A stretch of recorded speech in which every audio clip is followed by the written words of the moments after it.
அவர்களே, இயேசு கிறிஸ்துவின் நாமத்தில் உங்களுக்கு என் அன்பின் வாழ்த்துக்கள். இதோ ஒரு புதிய மாதத்தின் முதல் நாளுக்குள் கர்த்தர் நம்மை கொண்டு வந்திருக்கிறார். ஆண்டவருக்கு ஸ்தோத்திரம் உண்டாவதாக.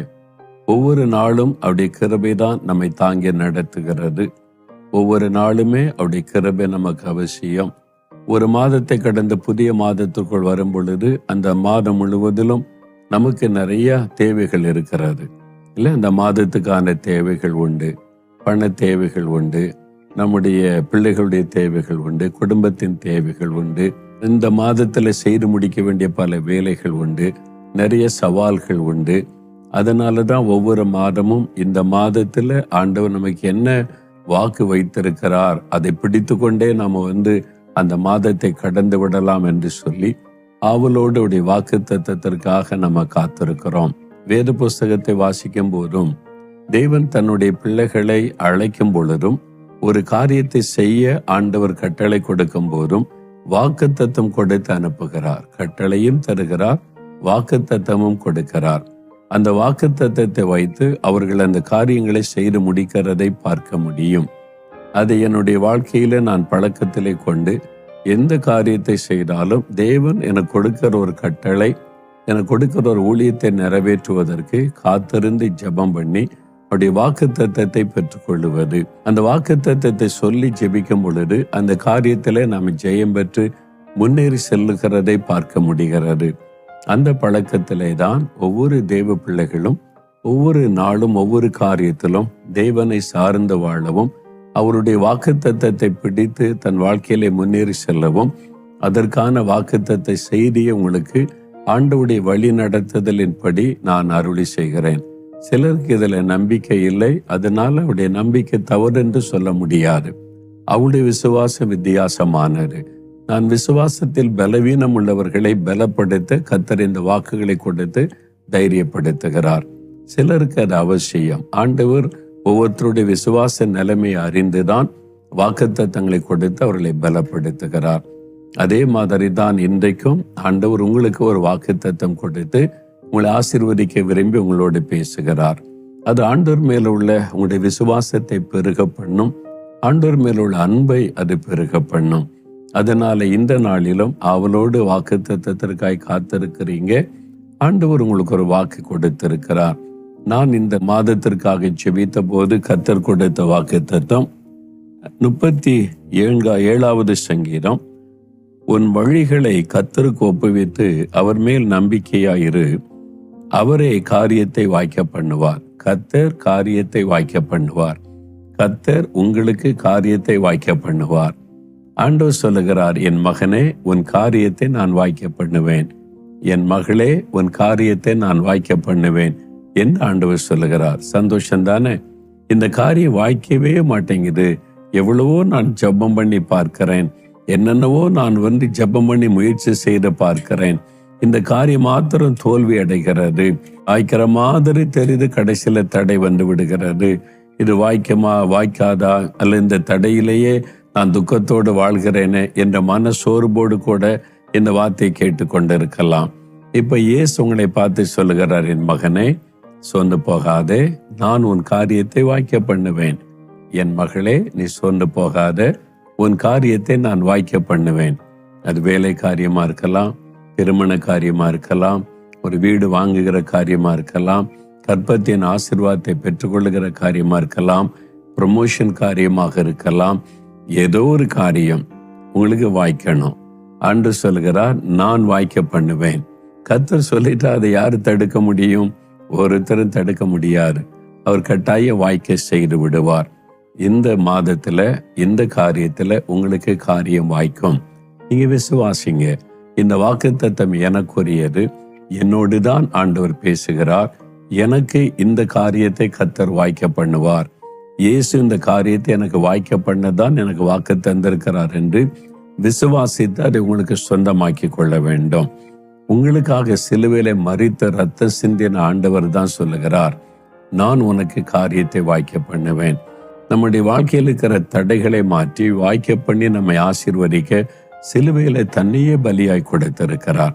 நம்மை ஆசீர்வதிக்க சாபத்தை சுமந்தார். நமக்கு விடுதலை கொடுக்க நம்முடைய அடிமைத்தனத்தின் எல்லா காரியங்களையும் சிலுவையில் சுமந்தார். நமக்கு சமாதானம் கொடுக்க பாவத்தை சுமந்தார். நம்மை ஆசீர்வதித்து நன்மையானதை நமக்கு அருளி செய்ய நிந்தைகள், பாடுகள், அவமானங்கள் எல்லாவற்றையும் சுமந்து விட்டார். எல்லாம் யாருக்காக? உங்களுக்காகத்தானே. அன்று சொல்ல, உனக்காகத்தான் மகனே, உனக்காகத்தான் மகளே, உன்னை ஆசீர்வதித்த மகளை பண்ண நான் சிலுவையில் இத்தனை பாடுபட்டேன், நான் உனக்கு காரியத்தை வாய்க்க பண்ணுவேன் என்று ஆண்டவர் சொல்றார். எவ்வளவு பெரிய சந்தோஷம் இல்லை? ஆனா ஆண்டவர் உங்களுடைய காரியத்தை வாய்க்க பண்ணணுமானா உங்ககிட்ட சில காரியத்தை அவர் எதிர்பார்க்கிறார். என்ன எதிர்பார்க்கிறார் பாருங்க. உன் வழியை கர்த்தருக்கு ஒப்புவித்து அவர் மேல் நம்பிக்கையாயிரு, அப்பொழுது நான் காரியத்தை வாய்க்க பண்ணுவேன். ஒரு கட்டளை கொடுக்க 2 காரியம் சொல்றார். இந்த 2 மனதில் வைத்து இந்த 2 காரியத்திற்கு உங்களை அர்ப்பணித்து விட்டால் அவர் வாக்கு கொடுத்தபடி காரியம் வாய்க்கும். முதலாவது ஆண்டவர் சொல்லுகிறார், என் மகனே, என் மகளே, உன் வழியை நீ கர்த்தருக்கு ஒப்புவிக்க வேண்டும். நீ உன் வழியிலேயே போய்கொண்டு நான் இப்படிதான் போவேன், இதுதான் என் விருப்பம், இப்படிதான் நடப்பேன், ஆனா ஆண்டவர் எனக்கு இதை வாய்க்க பண்ணுங்க அப்படின்னு சொன்னா அவர் ஒதுங்கி நிற்பார். அப்போ வழிகளை ஆண்டவருக்கு ஒப்பு கொடுத்து, ஆண்டவரே நான் இப்படி போன்னு நினைக்கிறேன், எனக்கு அது முக்கியம் இல்லை, நீங்க என்ன சொல்றீங்க, நீங்க விரும்புகிறபடி தான் என் வாழ்க்கையை உங்க கரத்தில் ஒப்புவிக்கிறேன். இனி நான் விரும்புகிற வழியில போக மாட்டேன், நான் விரும்புகிறதை செய்ய மாட்டேன், நீங்க சொல்றத, நீங்க எதிர்பார்க்கிறதை செய்ய என்னை ஒப்பு கொடுக்கிறேன். அதாவது உம்முடைய வசனத்தின்படி வாழ்வதற்கு என்னை அர்ப்பணித்துக் கொள்ளுகிறேன், என் வழிகளை உமக்கு நான் ஒப்பு கொடுக்கிறேன் அப்படின்னு வழிகளை கர்த்தருக்கு ஒப்பு கொடுக்க வேண்டும். நம்ம இஷ்டப்படியே நடந்து கொண்டு நமக்கு பிரியமானதையும் கர்த்தர் வாய்க்க பண்ணணும்னு சொல்லும் போதுதான் அது தடைப்படுகிறது. அப்ப நம்ம அர்ப்பணிக்க வேண்டும், வழிகளை ஆண்டவருக்கு ஒப்பு கொடுக்க வேண்டும். சில சமயத்துல ஏன் இந்த தடை ஏற்படுது தெரியுமா? நிறைய பேர் அதை யோசிக்கிறதே இல்லை. தடை மாறணும் ஜெபம், உபவாசம், ஊழியக்காரர்கள் சொல்லிக்கிட்டே இருப்பாங்க. ஆனா அந்த தடை மாறுவதற்கு தேவன் எதிர்பார்க்கிறது என்ன என்பதை நிறைய பேர் கவனிக்கிறதே இல்லை. நான் ஒரு சமயம் அநேக ஆண்டுகளுக்கு முன்னால வெளிநாடு ஒன்றுக்கு ஊழியத்திற்கு போயிருந்தேன். அவன் போயிருக்கும் போது அந்த பகுதியில், அந்த பட்டணத்தில் இருக்கிற நம்ம தமிழ்நாட்டை சார்ந்த தெய்வ பிள்ளைகள் பல குடும்பங்கள் எல்லாரும் ஒன்று சேர்ந்து, பிரதர் வந்திருக்கிறாங்க, நம்ம குடும்பம்லாம் சேர்ந்து ஒரு ஜெபம் வைக்கலான்னு சொல்லி பல குடும்பங்கள் ஒன்றாக இணைந்து ஒரு ஜெபம் வைத்திருந்தார்கள். அப்போ அதில் நான் என்ன அவங்களுக்கு சொல்லி ஜெபிக்கணும் ஆண்டவரே என்று காத்திருந்த போது ஆண்டவர் ஒரு காரியத்தை என்னோடு பேசினார். சிலருடைய காரியம் தடைப்பட்டு நிற்கிறது. அவங்க எல்லாம் என் பிள்ளைங்க தான், ரட்சிக்கப்பட்டிருக்கிறாங்க, நல்லா ஜெபிக்கிறாங்க, ஆனா வாய்க்க மாட்டேங்குதுன்னு கலக்கத்தோடு இருக்கிறாங்க. அதுல ஒரு காரியம் இருக்கிறது, நீ அதை அவங்களுக்கு சொல்லி ஜெபித்தால் நான் காரியத்தை வாய்க்க பண்ணுவேன், தடைகளை மாற்றுவேன்னு சொன்னார். சரி ஆண்டவரே, நான் என்ன சொல்லணும்னு சொன்ன போது அதுல சில காரியத்துல ஒரு வசனம், பரிசுத்த மார்க் எழுதின சுவிசேஷம் 11ஆம் அதிகாரம் 25வது வசனம். அதுல ஆண்டவர் சொல்லுகிறார், நீங்கள் நின்று ஜெபம் பண்ணும்போது யார் மீதாவது உங்களுக்கு ஒரு குறைபாடு உண்டானால் உங்கள் பரமபிதா உங்கள் தப்பிதங்களை உங்களுக்கு மன்னிக்கும்படி அந்த குறையை அவனுக்கு மன்னியுங்கள். மார்க் 11:25 ஆண்டவர் இந்த வார்த்தை சொல்ல, நின்று ஜெபம் பண்ணும் போது. அப்ப நம்ம என்ன காரியம்னாலும் ஆண்டவர்கிட்ட தானே கேட்கிறோம் ஜெபத்துல. அப்படி நீங்கள் நின்று ஆண்டவருடைய முன்பாக நின்று ஒரு காரியத்தை வாய்க்க பண்ணும், இதை எனக்கு தாரும், இந்த ஆசீர்வாதத்தை நன்மை தாரும்னு ஜெபிக்கும் போது, அப்படி வேண்டுதல் செய்யும் போது, யார் மீதாவது உங்களுக்கு ஒரு வருத்தம் இருந்தால், யாராலும் நீங்க பாதிக்கப்பட்டிருக்கலாம், அவங்களை காயப்படுத்தி இருக்கலாம், அவங்களை குறித்த ஒரு வருத்தம் உள்ளத்துல உண்டாகி இருக்கலாம், ஒருவேளை உங்களுடைய சொந்த குடும்ப உறவுகளுக்குள்ளே இருக்கலாம், நீங்கள் வேலை செய்கிற இடத்தில் இருக்கலாம், அல்லது நீங்க வசிக்கிற அந்த சூழ்நிலையில, அந்த அபார்ட்மெண்ட்ல, அந்த கிராமத்துல, அந்த பட்டணத்துல இருக்கலாம், அல்லது நீங்க வேலை செய்யற இடத்துல, படிக்கிற இடத்துல, பிசினஸ் செய்யற இடத்துல சில மனிதர்களால நீங்கள் பாதிக்கப்பட்டு வருத்தம் அடைந்திருக்கலாம். ஒருவேளை உங்களுடைய சபையில கூட சில காரியங்களை வருத்தப்படுத்தி இருக்கலாம். அதனால உள்ளத்துல ஒரு மன வருத்தம், கசப்பு, அவங்கள பார்த்தாலே மனசுக்குள்ள சங்கடம் ஏற்படுகிறாரு. சந்தோஷமா பேச முடிவதில்லை. தோத்திரம் சொன்னாலும் பேருக்கு கடமைக்கு வேண்ட வெறுப்போடு தோத்திரம் சொல்றோம். மகிழ்ச்சியா பேச முடியல. அது சந்தோஷத்தை பாதிக்குது. உங்களுக்கு நல்லா தெரியுது, இவங்க வந்தா என் மனசு பாதிக்கப்படுது, இவங்கள பார்த்தா என் மனசுல பாதிப்பு வருது, அவங்கள நினைச்சிட்டாலே பாதிப்பு வருது, என்னை இப்படி துக்கப்படுத்தினவங்க தானே, வேதனைப்படுத்தினவங்க தானே, பொய்யா குற்றச்சாட்டி இருக்கலாம், உங்களுக்கு விரோதமாய் சில காரியத்தை செய்திருக்கலாம். யாரோ ஒருவரால நீங்க பாதிக்கப்பட்டதுனால வருத்தம், அல்ல உங்களால சிலர் பாதிக்கப்பட்டு அவங்க வருத்தப்படுறதுனால உங்க மனதுல ஒரு துக்கம், நம்ம இப்படி பேசிட்டோமே, இப்படி செஞ்சிட்டோமே, அதனால துக்கப்பட்டாங்க, அந்த வருத்தம் கூட உங்களுக்குள்ள இருக்கலாம். ஏதோ ஒரு விதத்தில் உங்களுடைய மனதில் ஒரு காயம் இருக்கிறது. உங்களால பாதிக்கப்பட்டவங்க உங்களுக்கு தெரியும். ஒரு கோபத்துல சண்டை போட்டிருக்கலாம் நீங்க, அப்புறம் அவ்வளவுதான், நீயாச்சு நானாச்சு போ அப்படின்ற மாதிரி பேசாம இருக்கலாம். பல வருடங்கள் பேசாம தூரமாய் ஒதுங்கி இருக்கலாம். இப்படி ஏதோ ஒரு விதத்துல பாதிக்கப்பட்டு உங்களுடைய மனசுல இருக்கிறது. நீங்க போய் ஜெபம் பண்ணும்போது உங்களுடைய மனதுல இன்னொருவரை குறைத்த காயமும் வருத்தமும் வேதனையும் இருக்கிறதுனால உங்களுடைய ஜெபம் கேட்கப்படுவதில்லை. ஆண்டவர் உங்களுடைய ஜெபத்துக்கு பதில் தருவது இல்லை. உங்களுடைய காரியத்தை வாய்க்க பண்ணுவது இல்லை. அதுதான் தடை. ஆனா நீங்க ரட்சிக்கப்பட்டிருக்கீங்க, அபிஷேகம் பெற்றிருக்கிறீங்க, அந்நிய பாஷையெல்லாம் பேசி தேவனை துதிக்கிறீங்க, அப்பெல்லாம் நல்லா இருக்கும். ஆனா ஒரு குறிப்பிட்ட காரியத்துக்கு ஜெபம் வரும்போது வாய்க்காது, அது மாத்திரம் நடக்காது. ஆண்டவர் கேட்காதவர் போல் இருப்பார், காணாதவர் போல் இருப்பார். உங்களுக்கே விளங்காது, நான் இவ்வளவு ஜெபிக்கிறேன், உபவாசிக்கிறேன், எல்லாம் செய்யறேன், இது மாத்திரம் வாய்க்க மாட்டேங்குதேன்னு சொல்லி. அதைத்தான் அன்றைக்கு நான் பிரசங்கம் பண்ணினேன். பிரசங்கம் பண்ணி ஜெபம் நடத்தும் போது இந்த மாதிரி பாதிக்கப்பட்ட உள்ளத்தோட பலர் இருந்து அநேகர் அதற்கு ஒப்பு கொடுத்து ஜெபித்தாங்க.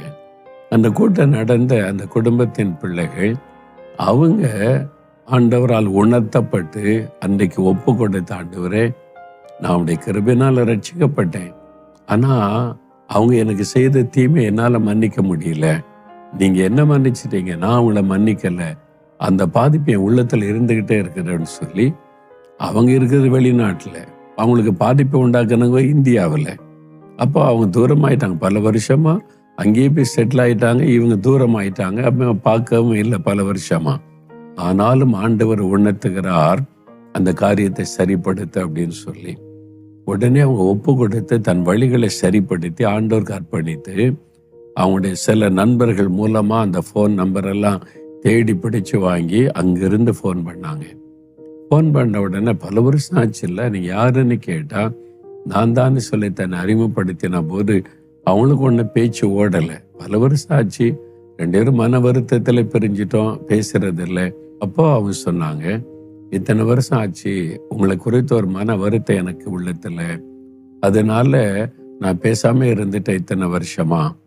ஆனா இப்போ ஆண்டவர் என்னோடு பேசினார், இதை தவறு, உன் உள்ளத்துல இந்த கசப்பை வெறுப்பை வச்சிருக்கிற, நீ மன்னிச்சிரு, அவனோட ஒப்புரவாயிருன்னு ஆண்டவர் பேசினார். அதனாலதான் நான் பேசுறேன், அதனால நான் எல்லாத்தையும் மன்னிச்சு மறந்துட்டேன். நான் உங்களை காயப்படுத்தி இருந்தா, வேதனைப்படுத்தி இருந்தா தயவு செய்து அதை மன்னிச்சிருங்க. நானும் மனப்பூர்வமா எல்லாத்தையும் நடந்த காரியத்தை மன்னிச்சு மறந்துடுறேன். ஆண்டவர் இதை எனக்கு சொன்னார் என்று ஒப்பு கொடுத்த உடனே அவங்களுக்கு பெரிய சந்தோஷம். அவங்க சொன்ன, மனப்பூர்வமா நானும் நடந்த காரியத்திற்காக எல்லாம் மன்னிப்பு கேட்கிறேன், மன்னிச்சிடறேன், நான் அவனை வருத்தப்படுத்தி இருந்தா மன்னித்து கொள்ளுங்கன்னு சொல்லி ஒரு ஒப்புரவாகுதல் நடைபெற்றது. பாருங்க, சில நம்முடைய நேரம் ஜெபம் பண்ணாங்க, அவ்வளவுதான். என்ன நடந்தது தெரியுமா? இத்தனை வருஷமா ஜெபம் பண்ணி உபவாசம் பண்ணி பார்த்தோம், நடக்காத காரியம் உடனே நடந்து விட்டது. உடனே அது வாய்த்து விட்டது. உடனே அந்த காரியம் ஜெயமாக்கி விட்டது. உங்களுக்கு ஆச்சரியம். அவங்க என்கிட்ட சொன்னாங்க, பிரதர், இத்தனை வருஷமா இதுக்காக எவ்வளோ நாங்க ஜெபிச்சோம், குடும்பமா ஜெபித்தோம், உபவாசம் பண்ணின வாய்க்கல தடைகள் தான். ஆனா நான் அந்த வசனத்துக்கு கீழ்ப்படிந்து என்னை ஒப்பு கொடுத்து என்னை தாழ்த்தி நான் மன்னிப்பு கேட்டு ஒப்புரவானேன். உடனே தடை மாறி அந்த காரியம் வாய்த்து விட்டது. எனக்கு ஆச்சரியமாய் இருக்கிறது என்று. இதைத்தான் ஆண்டவர் சொல்லுகிறார், உன் வழியை நீ கர்த்தருக்கு ஒப்பு கொடுக்கணும், அப்போ உன் காரியத்தை நான் வாய்க்க பண்ணுவேன்னு ஆண்டவர் சொல்றார். இல்லை நான் செய்யறதெல்லாம் சரிதான், நான் இப்படிதான் இருப்பேன், என் குணம் அப்படிதான் சொல்லி நீங்க பிடிவாதம் காமிச்சிங்கன்னா ஆண்டவர் அதை விட பிடிவாதம் காண்பிக்கிறவர். அப்படியா, நான் இப்படிதான் இருப்பேன், நீ ஜெபம் பண்ணிக்கிட்டே இரு, நான் பாடல அமைதியா இருக்கிறேன், அதெல்லாம் தர முடியாதுன்னு அவர் அமைதியாயிருவார். ஆண்டவர்கிட்ட இருந்து பிடிவாதெல்லாம் காட்டாருங்க, உங்களை தாழ்த்தி ஒப்பு கொடுத்துருங்க. ஆண்டவரே, உமக்கு பிரியமில்லாத எதுவும் எனக்கு வேண்டாம், உம்முடைய வழிகளில் நடக்க என்னை ஒப்பு கொடுக்கிறேன், என் வழிகளை உமக்கு ஒப்பு கொடுக்கிறேன். ஆண்டவருக்கு நம்முடைய வழிகளை ஒப்பு கொடுப்பாரு, வேத வசனத்தின்படி வாழ ஒப்பு கொடுப்பாரு. அப்படி நீங்க ஒப்பு கொடுத்துட்டீங்கன்னா காரியம் வாய்க்கும் அப்படின்னு ஆண்டவர் சொல்றார். 2வது ஆண்டவர் சொல்லுகிறார், கர்த்தர் மேல் நம்பிக்கையாயிரு, வழிகளை கர்த்தருக்கு ஒப்புவித்து அவர் மேல் நம்பிக்கையாயிரு.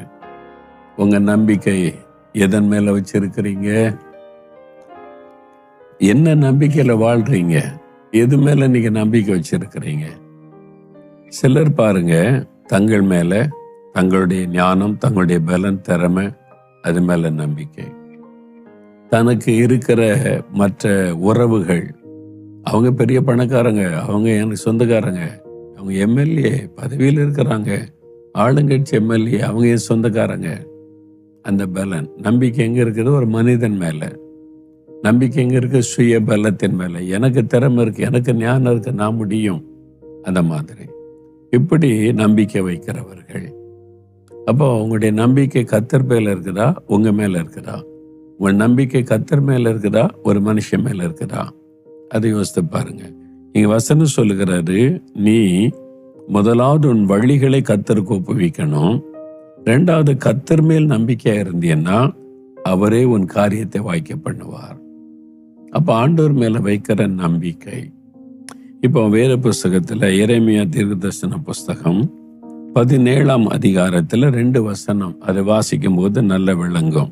எரேமியா 17:5 பாருங்க. 5வது வசனம், மனுஷன் மேல் நம்பிக்கை வைத்து மாம்சமானதை தன் புயபலமாக்கி கொண்டு கர்த்தரை விட்டு விலகுகிற இருதயமுள்ள மனுஷன் சபிக்கப்பட்டவன் என்று கர்த்தர் சொல்லுகிறார். முதல்ல சாபம் யாருக்குன்னா, மனிதன் மேல நம்பிக்கை வைத்து மாம்சமானதை புயபலமாக்கி, தன்னுடைய மாம்சம், எனக்கு பலன் இருக்கு, என்னால முடியும், அது மேல ஒரு நம்பிக்கை. இப்படி நம்பிக்கை வைக்கும் போது கர்த்தரை விட்டு விலகுகிற இருதயம், உங்களுடைய இருதயம் உங்களை அறியாமலேயே கர்த்தரை விட்டு விலகுகிறது என்பதை மறந்துடக்கூடாது. நீங்க உங்க சொந்த பலத்தின் மேல நம்பிக்கை, உங்களுக்கு இருக்கிற உறவுகள் மேல நம்பிக்கை, உங்களுக்கு இருக்கிற நண்பர்கள், தெரிந்தவங்க, அவங்க பதவி, அவங்களுடைய இருக்கிற பொசிஷன், அவங்க மேல வைக்கிற நம்பிக்கை, இந்த மாதிரி நீங்க நம்பிக்கை வைக்கும்போது சாபம் வந்து விடுகிறார். அப்ப இருதயத்துல கர்த்தரை விட்டு விலகி விடுகிறோம். அதாவது கருத்தம். அப்போ ஆண்டவர் மேல, இயேசுவின் மேல நம்முடைய நம்பிக்கை இருக்கணும். அதுதான் ரொம்ப முக்கியமான ஒரு காரியம். அப்போ உங்களுடைய நம்பிக்கை யார் மேல இருக்குது? எதன் மீது வச்சிருக்கிறீங்க? நான் நல்லா படிச்சிருக்கேன், எக்ஸ்பீரியன்ஸ் எல்லாம் இருக்குது, என் எக்ஸ்பீரியன்ஸுக்கு எங்க வேணாலும் வேலை கிடைக்கும்யா. அது மாதிரி உங்க சுயத்தின் மேல, சுய பலத்தின் மேல, உங்களுடைய திறமை மேல நம்பிக்கை வச்சிருக்கிறீங்களா? ஒரு சின்ன வியாதி வந்ததுன்னா முடிந்தாரு, ஒரு சின்ன விபத்து ஏற்பட்டுச்சுன்னா முடிந்தாரு.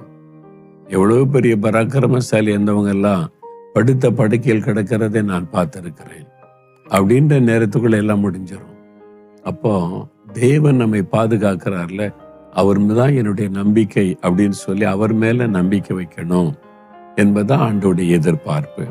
அதனால சுய பலத்தின் மீது அல்ல, சுய ஞானத்தின் மீது அல்ல, நமக்கு இருக்கக்கூடிய வாய்ப்புகள் மீது அல்ல, கர்த்தர் தான் என் நம்பிக்கைங்க. அவர் பார்த்துக்குவார் எல்லாமே, அவர் தான் எனக்கு எல்லாமே. அதனால அவரை நான் சார்ந்து கொள்ளுகிறேன்.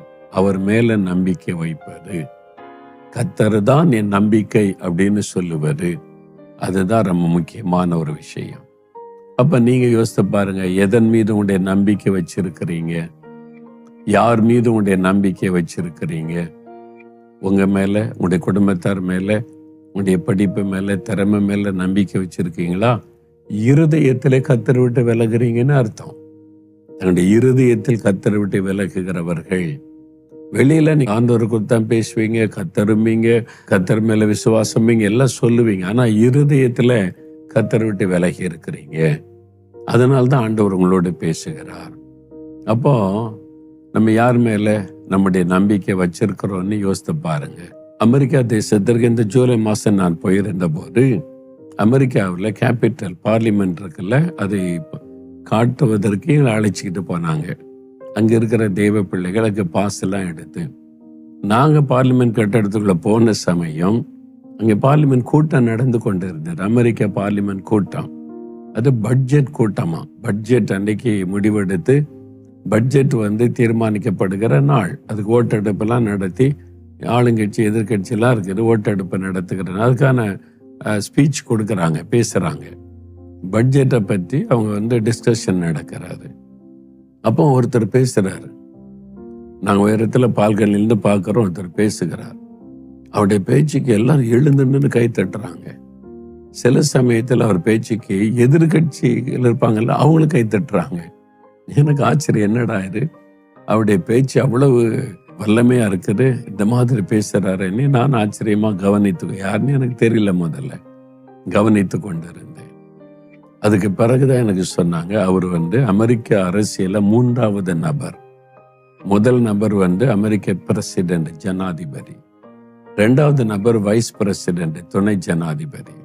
3வது ஸ்பீக்கர்னு சொல்லுவாங்க, சபாநாயகர்.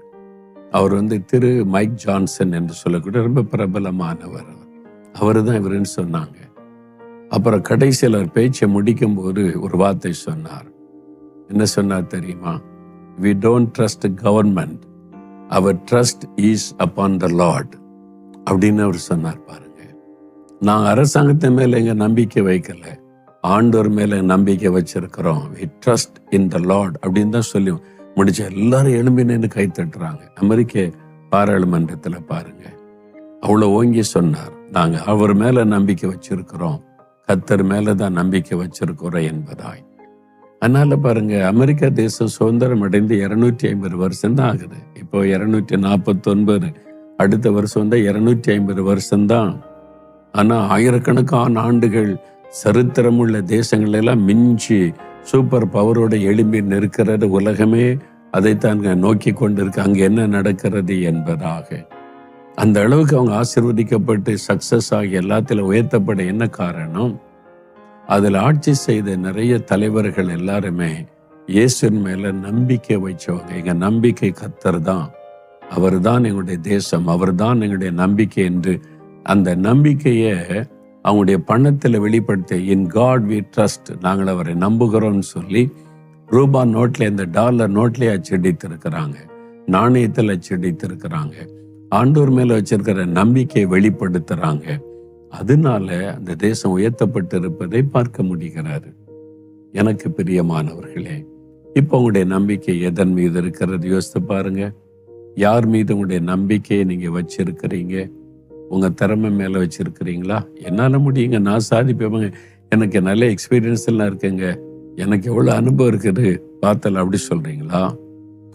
எனக்கு தெரிஞ்சவங்க எல்லாம் பெரிய ஆட்களுங்க, பெரிய பணக்காரங்க, பொசிஷன்ல இருக்காங்க, அதிகாரத்தில் இருக்காங்க, பார்த்துடலாம், அவங்க மேல வச்ச நம்பிக்கையில பேசுறீங்களா? என் மேலேயோ என் திறமை மேலேயோ எனக்கு தெரிஞ்சவங்க மேலேயே நம்பிக்கை இல்லை. கர்த்தர் தான் நம்பிக்கை, இயேசுதான் என் நம்பிக்கை. அவர் பார்த்து கொள்வார், அவர் நடத்துவார், அவர் உதவி செய்வார், அவர் தான் எனக்கு எல்லாம். கர்த்தரை சார்ந்து கொள்ளுவது, அதான் வசனம் சொல்லி பாருங்க. 7வது வசனத்துல, கர்த்தர் மேல் நம்பிக்கை வைத்து கர்த்தரை தன் நம்பிக்கையா கொண்டிருக்கிற மனுஷன் பாக்கியவான், ஆசீர்வதிக்கப்பட்டவன். அப்ப இருதயத்துல கர்த்தரை விட்டு விலகுகிறவன் சபிக்கப்பட்டவன். ஒன்று நீங்க சாபத்துக்குள்ள இருக்கணும் அல்லது ஆசீர்வாதத்துக்குள்ள இருக்கணும். நீங்க கர்த்தர் மேல நம்பிக்கை வைத்து அவர் தான் நம்பிக்கைன்னு சார்ந்து கொண்டா நீங்கள் ஆசீர்வதிக்கப்பட்டவர்கள், பாக்கியவான்கள். ஆனா மனிதர் மேல நம்பிக்கை வச்சு, சொந்த பலத்தின் மேல நம்பிக்கை வச்சு இருதயத்துல கர்த்தரை விட்டு விலகுனீங்கன்னா சபிக்கப்பட்டவளா இருப்போம்னு வேதம் சொல்லுகிறாரு. இப்ப புரியுற அவங்க வாழ்க்கையில ஏன் இந்த சாபம் தொடருது, ஏன் தடைகள், ஏன் காரியம் வாய்க்க மாட்டேங்குது? யோசித்து பாருங்க. உங்களுடைய நம்பிக்கை யார் மேல இருக்குது, எதன் மீது இருக்கிறதுன்னு சொல்லி.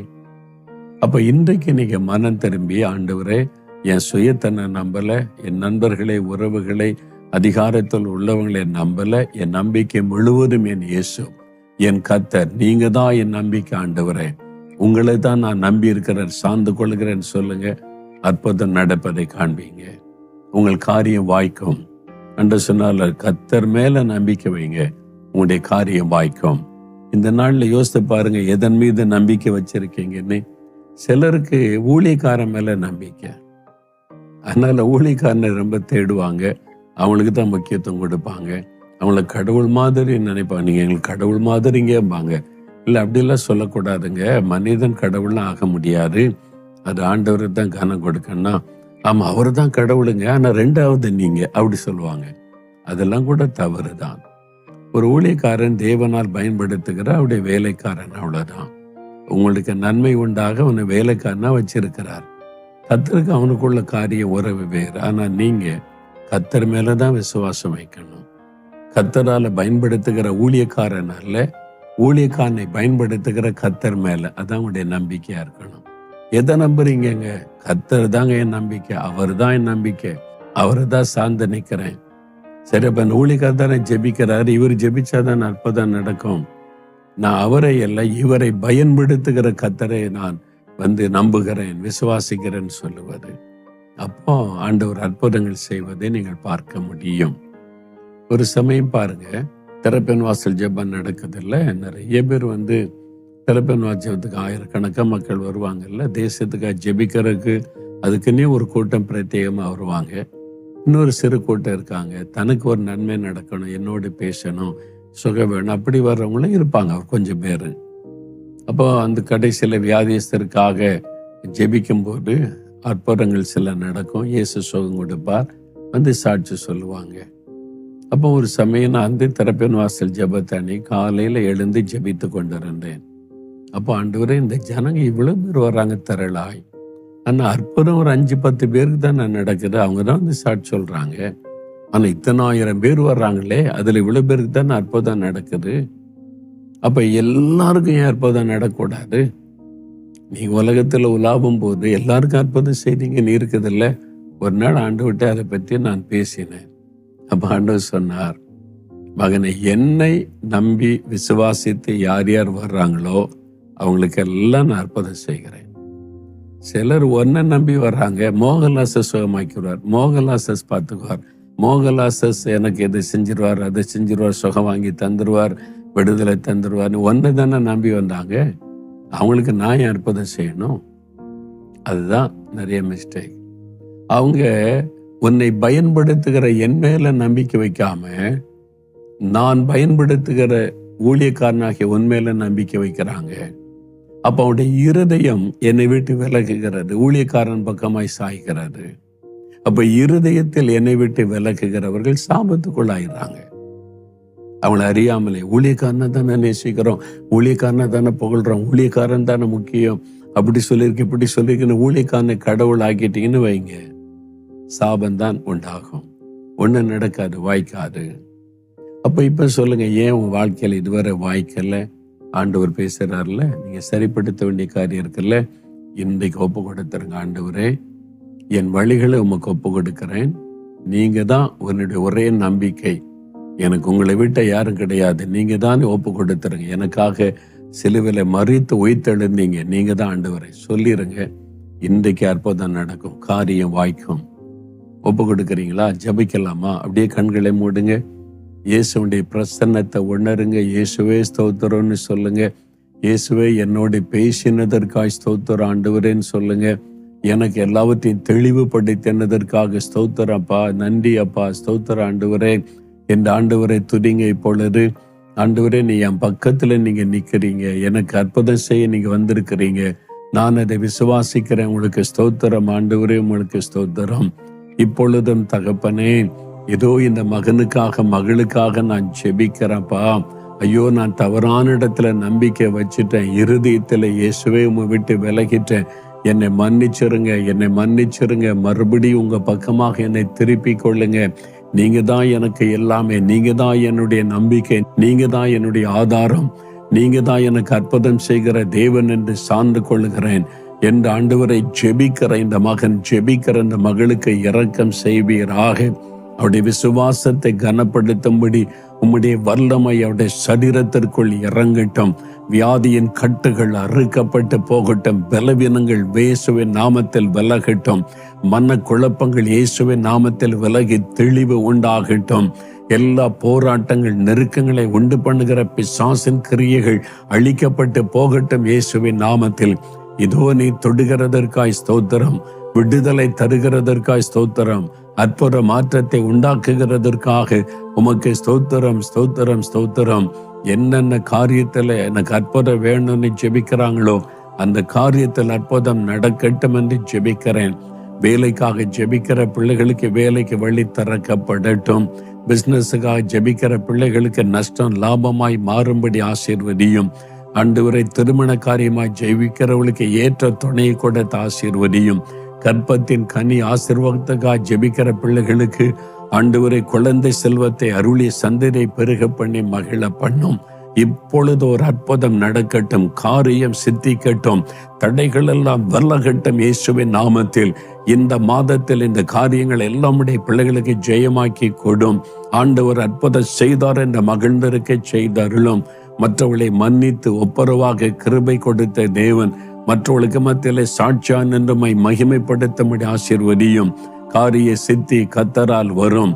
நான் சித்திக்க பண்ணுவேன் என்று வாக்கு கொடுத்தபடி உடனே அந்த தடைகள் யாவும் விலகட்டும், காரியங்கள் வாய்க்கட்டும், அற்புதத்தை கண்டுமடி பிள்ளைகள் மகிழட்டும்.